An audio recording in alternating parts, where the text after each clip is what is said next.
because it is of a necessity to the community that we bring out the message that we are Hebrew Israelites.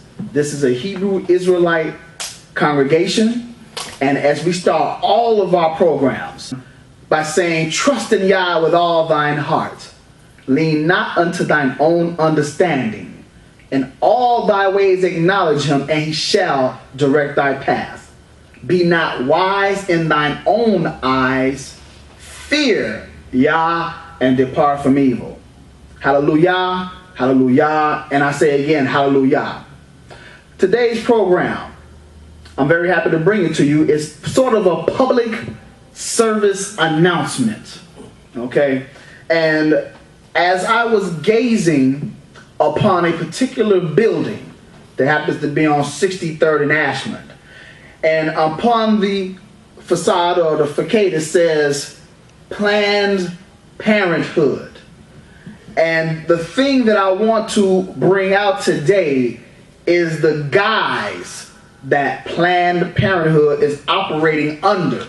See, I was duped into believing that that institution was something to help minorities in the community. However, I soon discovered with much research, with many books, and with a lot of time-consuming reading over the internet, library, and in any book that I could find, I found out that there was a diabolical plot to the family planning phenomenon. So what I want to do is I want to revert you all the way back to slavery. Because with us as Hebrew Israelites, and I would be remiss if I did not mention that we are Hebrew Israelites, the children of Abraham, the children of the covenant, the children of Israel. We are over here, as we say all the time, because of our ancestors and forefathers' disobedience to the laws of the Most High God. So what he did was he dispersed us into every nation under heaven, and we are here as a testimony to the soundness of his word. The condition that we are in was programmed by the Most High to refine and punish us. Punishment is refinement. We are in the furnace of affliction. So what I want to take you back to is the dilemma that America faced when it was imminent that the slaves would be let free. But that took on a new dilemma for America with the slaves being released. Why? See, what you must understand is that you cannot do a people as badly as we were done. And the atrocities that we have faced in this country is none like any other. And there's no other nation of people that can claim the hurt, the pain, the sorrow, the resentment, the outright hatred. No other nation can claim that has happened to them like it's happened to us here. Yes, there have been many atrocities done to many nations of people, but those nations of people are still in their own land for the most part, and they have their identity, and they are no longer under the yoke of someone that hates them. So I want to refer you back to slavery for a moment, please. And I want you to put on your thinking caps. I want you to think for a moment. And I want you to think about the problem that America faced once the slaves were let free. Number one, they lost their natural income. And what I mean by natural income is that the United States got their capitalist foundation on free labor.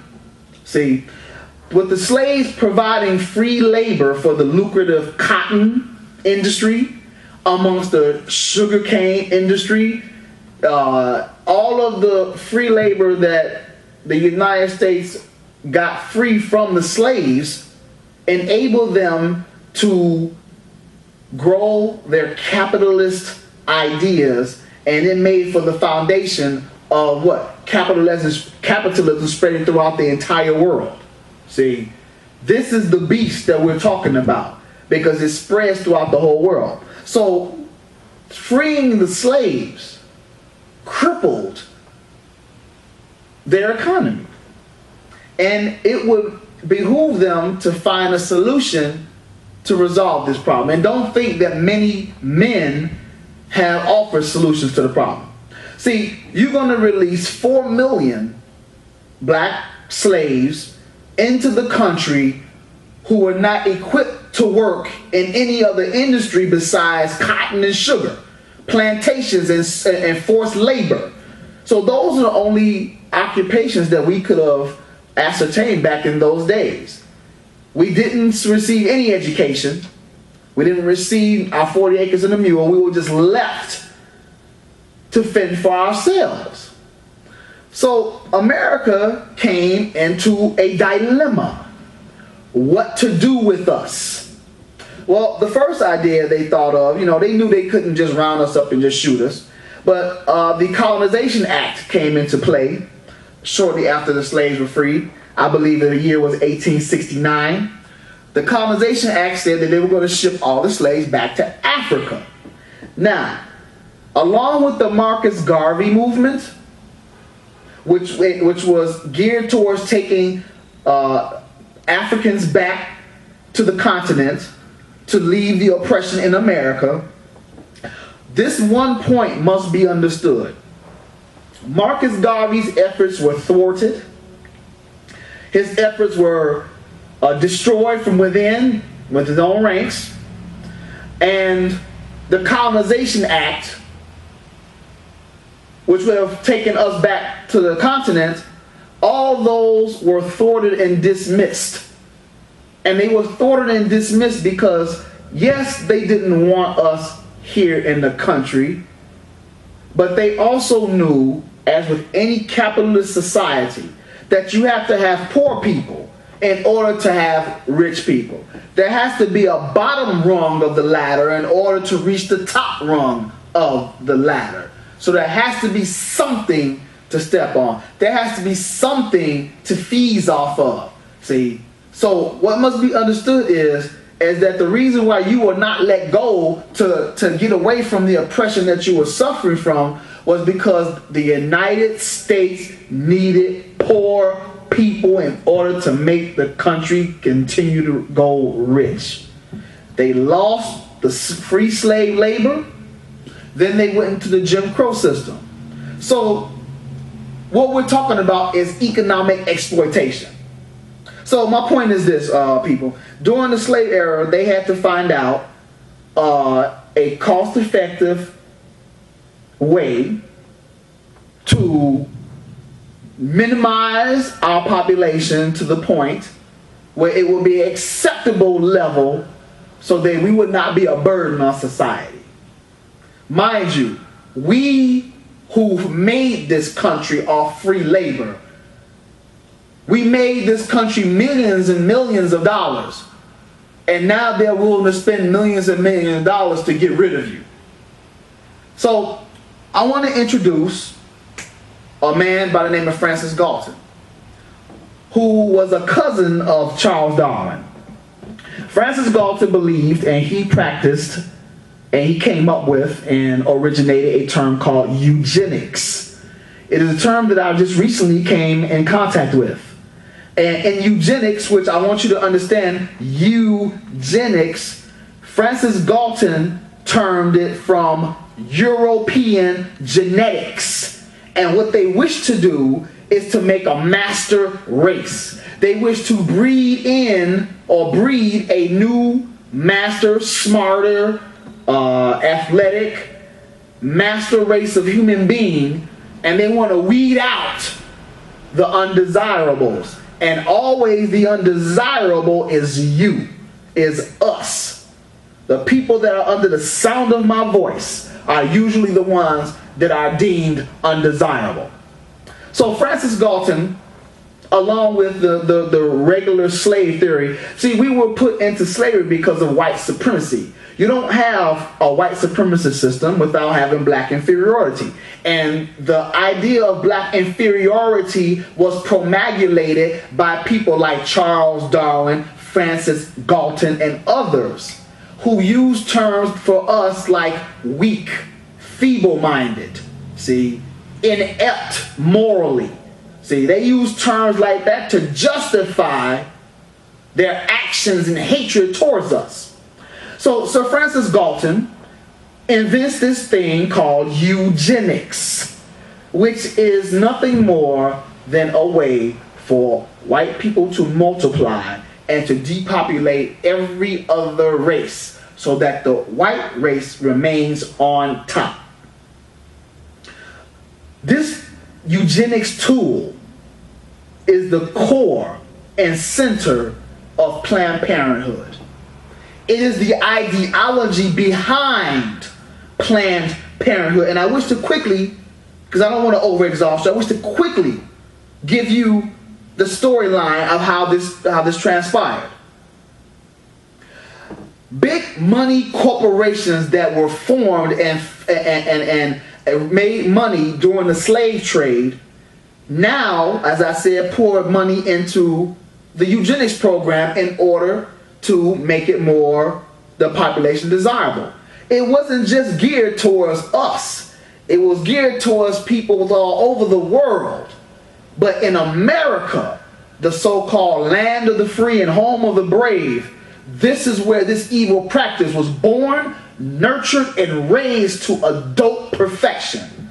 Because in the end, or during the height of the eugenics frenzy, they accomplished their goal. Let me show you how. The bigwigs, the elite, those who are the movers and shakers of the world and the universe, these elite are the ones who are behind the strings. You never see them, you don't know them, but the elite never makes themselves known. What they do is they get pawns to do their dirty work for them. They're willing to finance whatever dirt they're about to do, but they always need a front person to do it. And these elitists, bigwiggers, I call them, came across a woman whose ideals matched what it was that they wanted to transpire in America. This woman's name was Margaret Sanger, and she was an avid racist. And I'm going to say it again, that most of the people that I'm going to be mentioning to you are avid racists who believed that black people are the lowest form of human being, and that us being the lowest form of human being makes us compatible with the highest form of animal, which is the ape. That's something. Francis Galton, Charles Darwin have all promulgated in books. Francis Galton wrote the Book of Eugenics. His cousin Charles Darwin wrote what? Of Race and Reason, the Theory of Evolution. These things give rise to the fact that people of color are inferior because of their color, and because they are inferior, they are unable and incapable of taking care of themselves, making a civilization, or being prosperous, or being avid citizens in a growing community or society. These things that they put out there cause the ripple effect of what I call the ripple effect of other people. Other people get these notions in their head, other whites, and now the thought is widespread. Negroes are like apes. So Margaret Sanger, who, by the way, spoke at a Ku Klux Klan rally in St. Louis, Missouri. She was praised by the Klan and was asked to speak at other Klan headquarters around the world, around the country, once they knew what her master plan was. She was a person that believed that also blacks were not capable of being good citizens or productive citizens in the American society. So she took it upon herself, with the help of the elitists who funded her and gave her her launching pad. She came across people who were willing to finance and support her. So what she did was, she promulgated the eugenics idea, and she put it into a little box called the American Birth Control League. See, anytime you talk about population control, birth control, anytime you talk about those things, you have to understand that it is a effect, or it is a machine that's in the process of working to kill a lot of people. And in this case, to kill them before they are even born. So it is, of paramount importance that we understand what these people were thinking during these times. And I'm going to give you some of the figures in this tragic affair so that we will find out. Like I said, Margaret Sanger is the front woman for what was called in the 1910s, 20s. I think the Birth Control League was founded in 1929, 1927. But the Birth Control League held on to the tenets and the principles of eugenics.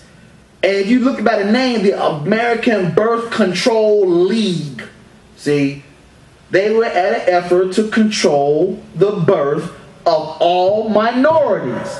They were not interested in controlling the birth of whites.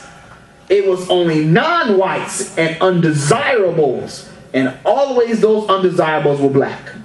So what I want to show you is that this. Margaret Sanger used the American Birth Control League to sift into the black community and to use it as a springboard to say that your communities are overrun, that you have sickness, bad health, poor economic structure, and all of these things are transpiring because there are just too many of you. We need to have population control in order for you to have a better life. How is death better than life? They would rather get rid of the poor than solve the demon of poverty. That should let you know something. They are willing to get rid of the poor instead of solving the problem of poverty. Wow. Let me give you a quote. And I wrote all quotes down. See, so that we can get a real understanding of what's going on. My man, Oliver Wendell Holmes, Supreme Court Justice, who presided over the case Buck versus Bell, which gave way for people to be sterilized against their will. His statement, and I quote from his own journal from the U.S. Supreme Court, you can look it up. He states that, this is Oliver Wendell Holmes, it is better for all the world if instead of waiting to execute degenerate offspring for crime or to let them starve for their imbecility, society can prevent those who are manifestly unfit from continuing their kind. 3 generations of imbeciles is enough. And at the time that Oliver Wendell Holmes made this statement, we were 3 generations in from slavery. Isn't that something? And he just stated that 3 generations of imbeciles is enough. Who was he talking about? You had a man that was a Supreme Court justice, a man that was supposed to uphold the law, uphold the rights of people, believe that poor people should not have the opportunity to produce offspring. What gives the man the right to dictate life in such a manner? So what I want to say is this. The American Birth Control League was in cahoots with all of the eugenics people the people who funded eugenics and their literature and their experiments, those people who widely believed in it, were very intelligent, articulate, and very well learned and very well read individuals who thought these ideas with the utmost of care. Hitler learned his sterilization policies from the American-born Germans in our country. Hitler himself praised men like Lothar Stoddard, who also was a racist, who wrote the book The Rising Tide of Color. Listen to the title of the book, The Rising Tide of Color. See, it is a well-known fact that the white recessive gene is dying out. It is also a well-known fact that the black gene is dominant.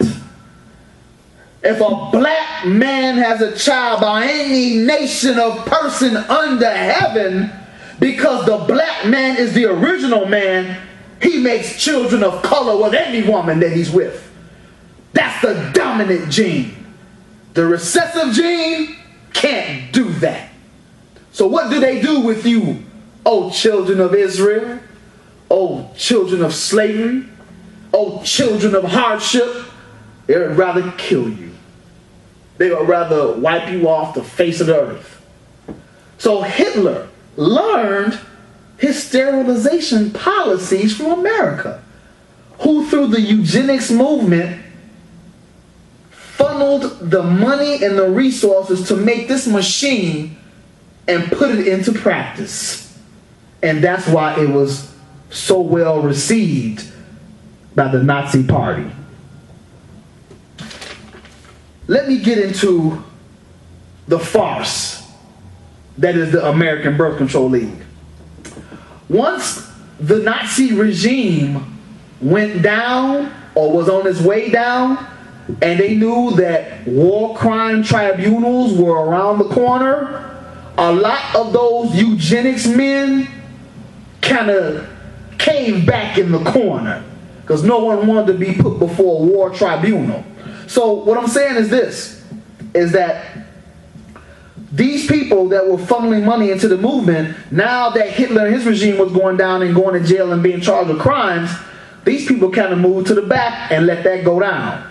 Well, one thing that happened was that Margaret Sanger, because the heat was getting hot on eugenics, once what happened to the Jews, the European Khazars, what happened to them in Austerlitz was a crime against humanity. See? But what's little known or what's not well known is that there was practice done on the concentration camps that you saw in Europe.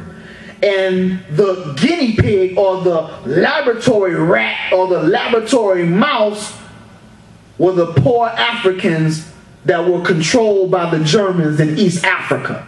See, Germany owned or had colonies in Africa. And it was in those colonies in Africa, that many black people, young girls, young boys, men and women, lost their lives being field mice to fund the Nazi regime's campaign against the European Jews. No one recognizes the suffering and the horrors that were inflicted upon the Africans so that that practice of sterilization and murder could be inflicted on the European Jews. We're dealing with a demonic dealing government here. At the time, the Nazi Party wanted to make a master race, and they felt that all peoples other than themselves or like them were inferior and deserved to die. And that was the purpose behind the gas ovens. It's very funny that the gas that was used to eliminate the Jews, to to make the Holocaust occur was made by a German company, which I'm going to get into a little later. But that company and the fact that they made the gas, the Zyklon B gas, is going to become prominent when we're talking about abortion. See, the American Birth Control League had to distance themselves from eugenics, yet still keep in mind the path that eugenics had laid for them. They wanted to change the name but not change the goal. So in 1942, the American Birth Control League became Planned Parenthood, which gave it a more docile and subtle name. One that you can look at and say, that's not a bad thing. It's a deceptive name, not truly revealing its true practice. See? Margaret Sanger took her newly found Planned Parenthood into Harlem in 1930, and she had what was called the Negro Project. The Negro Project was to flood Harlem, New York with abortion clinics. See, the thing about abortion is once the eugenics program kind of faltered and went along, they found a new birth control method, you know what I'm saying, and abortion as a pathway to get their eugenics program off the air. So when abortion became an issue, or when abortion was widely used and widely pushed, you must understand that the majority of black women were not getting illegal abortions. Most black women were having their children. It was the white women who were overwhelmingly getting illegal abortions. It's funny that when abortion became legal in 1973, the number of illegal abortions amongst whites went down, and the number of legal abortions for blacks skyrocketed. So, Planned Parenthood owns 80% of the abortion clinics in the United States. Worldwide, they own another 65% of the clinics operated in the name of abortion and family planning. My point to you is that family planning is a deceptive name for a practice that is being to use genocide upon a people. What I want to bring your attention to is the new Planned Parenthood and the Negro Project and how they flooded not only Harlem, New York. The Negro Project was just a precursor. It was a successful precursor because they were able to flood the area with birth control clinics, and then suddenly we had a birth control pill to come out. And you have to understand how this matriculated. As I told you before, the company named IG Farben are the ones who were responsible for making the Zyklon B gas, which was used to exterminate the Jews, the European Jews, in the Holocaust, in World War II. And what happened is once that company, and what all people do, when you get caught doing something, you try to change your name, back your tracks. So IG Farben became another company, and they branched off into the entire world with other subsidiaries. What happened was that their French company are the ones who came up with RU486, which is the abortion pill. The same company that promoted the gas and made the gas that killed the Jews are the same people that are constructing the birth control pill. And these are the same people that run the abortion clinics. If you get pregnant, we can take your baby from you, and we can also keep you from getting pregnant. The numbers are staggering about how Since 1973, legal abortion has killed more African Americans than AIDS, cancer, diabetes, heart failure, and violent crime combined. Every week, more blacks die in American abortion clinics than were killed in the entire Vietnam War. And the largest chain of abortion clinics in the U.S. is operated by Planned Parenthood. Black women only make up 12% of the population, but they account for 38% of the abortions. That's a staggering number compared to their place in the population. A black baby is 6 times more likely to be aborted than whites. Abortion industry kills as many black people every 4 days as the Klan killed black people in 150 years. And you don't think that we have a dilemma with Planned Parenthood? The Center for Disease Control knew that prior to the legalization of abortion, they understood the trend would turn. Once the government legalized abortion, it allowed them to do what? You can't advertise something that's illegal. Now, since they legalized it, now they're able to advertise it into the community. And once they advertise it, you have a family planning facility in every poor black neighborhood in the country. Brothers and sisters, they can't have it both ways. You can't introduce the birth control pill saying that this will stop the number of abortions because it won't be people getting pregnant. But then you still operate the birth control facilities just in case you get pregnant. Brothers and sisters, do you see how they got you coming and going? They're making you kill your baby in the womb by snatching it out after the same child that you bore in your womb, old black woman, was snatched from your arms during slavery. Now they're snatching it from your womb and throwing it in the garbage. They can't have it both ways. Either the birth control pill is going to end abortion, or you're lying about the reason why you introduced the pill in the first place. No matter what the reason is, as a result, the abortion rate has skyrocketed amongst our people.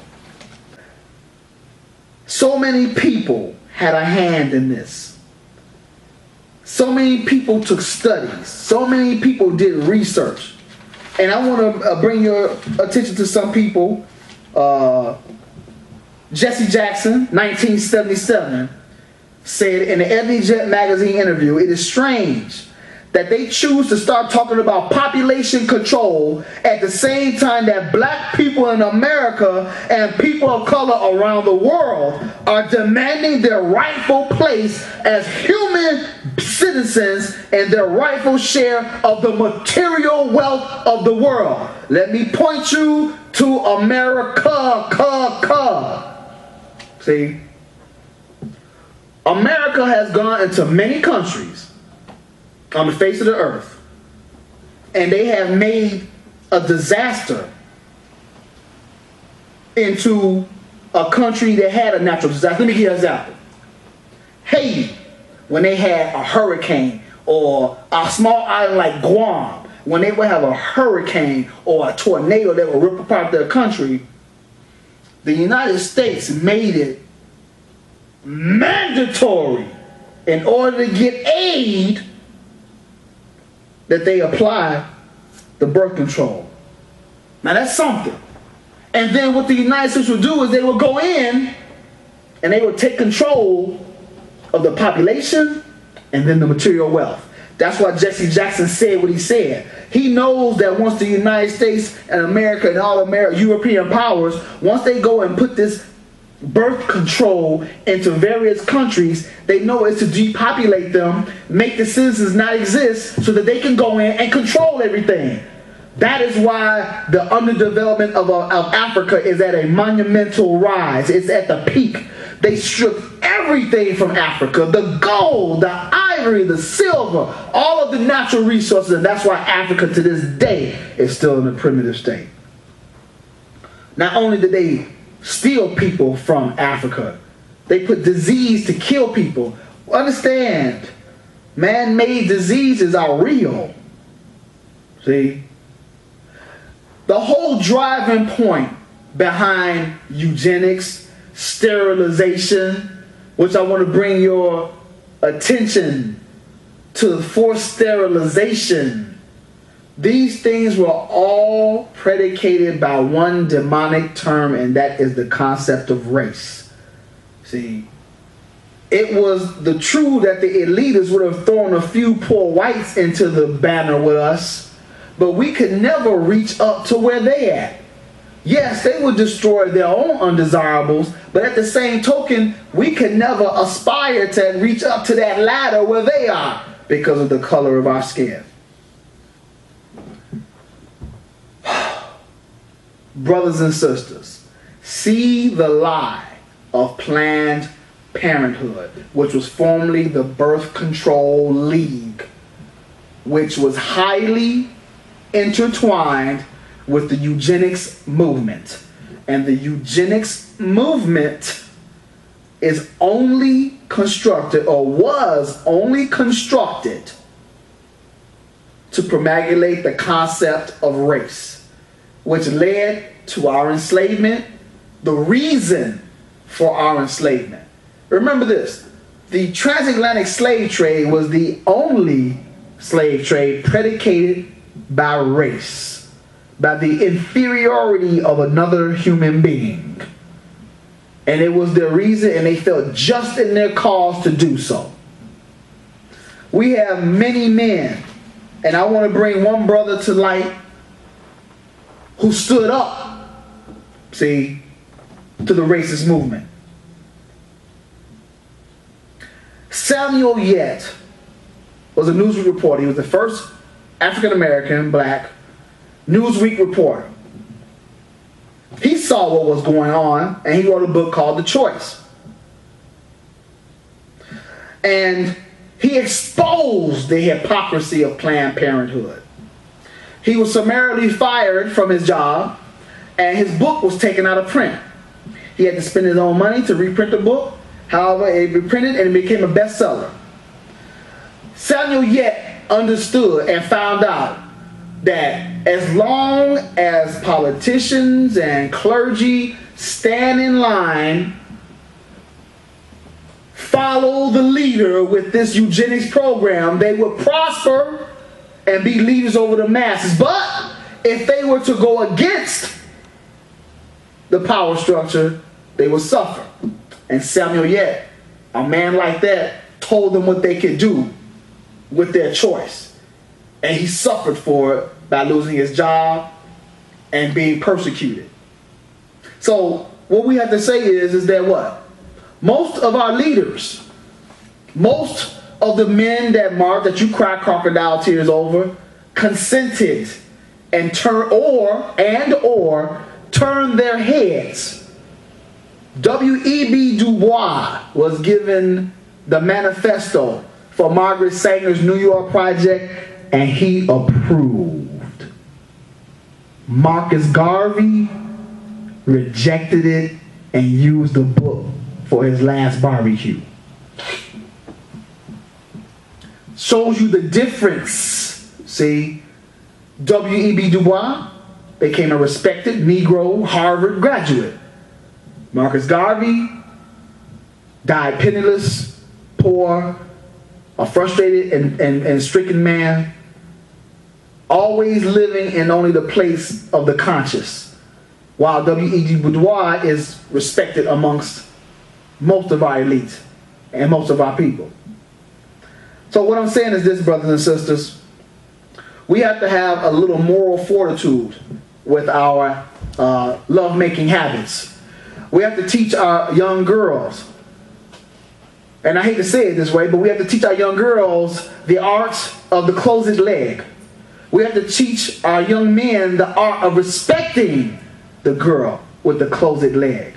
And once we can do that and show our people that we need to have children at the right time. There will be no need for birth control or the abortion clinic, which was formerly put here as a means and a ways to depopulate us. But as the Most High has said in his word, he said that if the sun and the moon and the stars and all the hosts of heaven cease before him, he said that the children of Israel will also cease.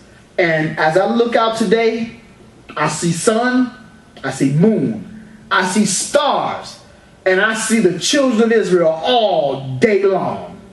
So brothers and sisters, what I'm saying to you is that look beyond the farce of some of the things that is in our communities. Look beyond and try to circumvent the lies that are being told in our communities. Family planning is not our friend. It is the extension of the concept of race. And it went through many stages to get to Planned Parenthood.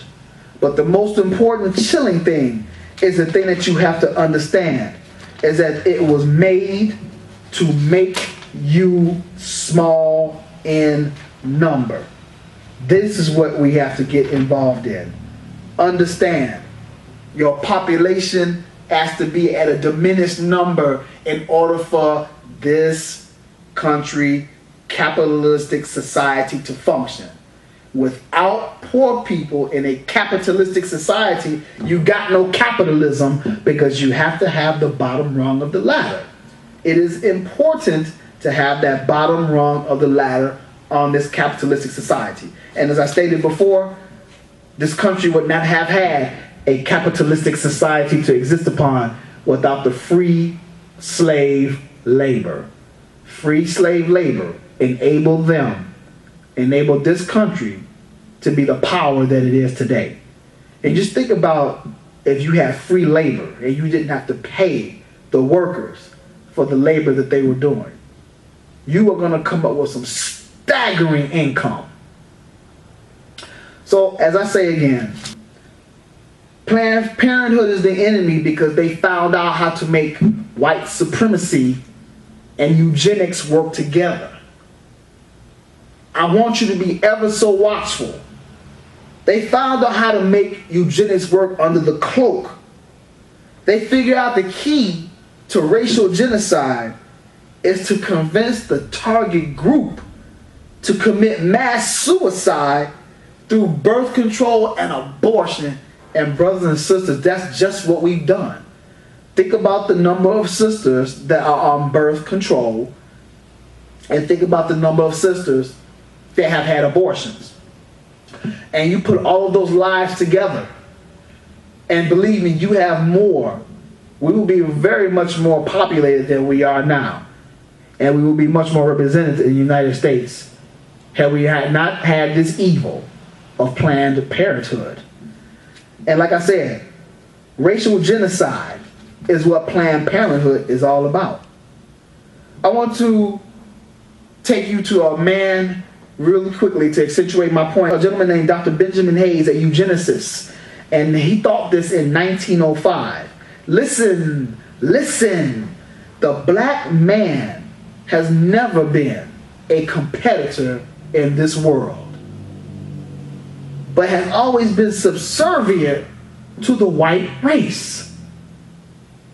That's a lie. And just as long as he remains subservient, his position is secure.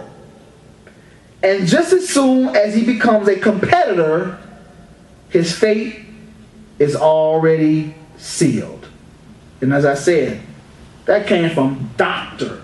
Benjamin Hayes in 1905. This is what they were thinking in 1905. And I think that that's something very deep that we need to understand, is that all of these men, and there are many more than Dr. Benjamin Hayes, Gunnar Myrdal, L. Lothrop Stoddard, I can go down the list of men that made racist comments about us in the eugenics circles, that we were inept and unable to civilize ourselves into a community with a viable lifestyle. This is what they believed about us, brothers and sisters. And I'm imploring you, come down to the temple and you can ask any question that you will. You can come to the Bible class, as I said, and we will take the time out to answer any and all questions that you have. All of our teachers are talented, and I would behoove you to come down to the temple. You know the address, 7130 South Chicago. Come on. You know where we at, and I thank you for tuning into the program because you didn't have to. You could have been doing something else today.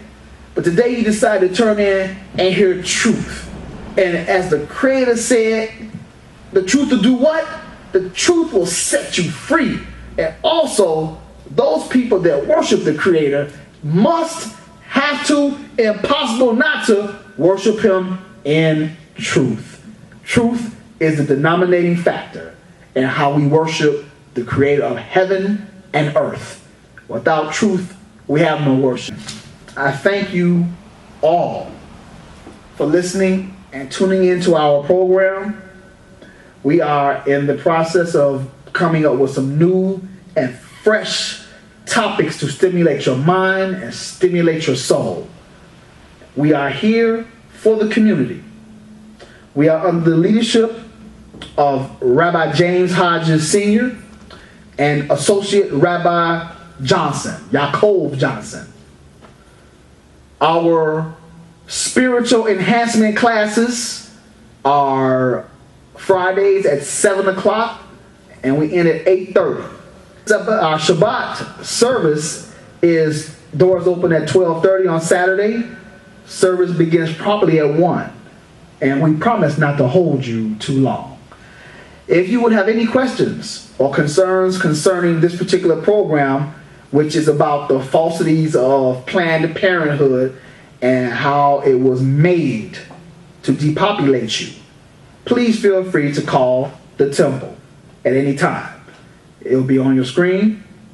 And again, I like to say, as we close, and when Israel closes, see, we close with a specific prayer that the priests used to say to the congregation as a whole. And I love saying it because it comes from the Most High. And the Most High said this is how we shall bless you, the viewers, the children of Israel. And Yah spoke unto Moshe, saying, speak unto Aaron and unto his sons, saying, in this wise ye shall bless the children of Israel, saying unto them, may Yah bless thee and keep thee. May Yah make his face to shine upon thee and be gracious unto thee. May Yah lift up his countenance upon thee and give thee peace. And in this way, the Creator said that we shall put my name upon the children of Israel, and I shall bless them. Brothers and sisters, you are a blessed people. You are the people of the Most High. And that is why you are made to suffer in the manner in which you are.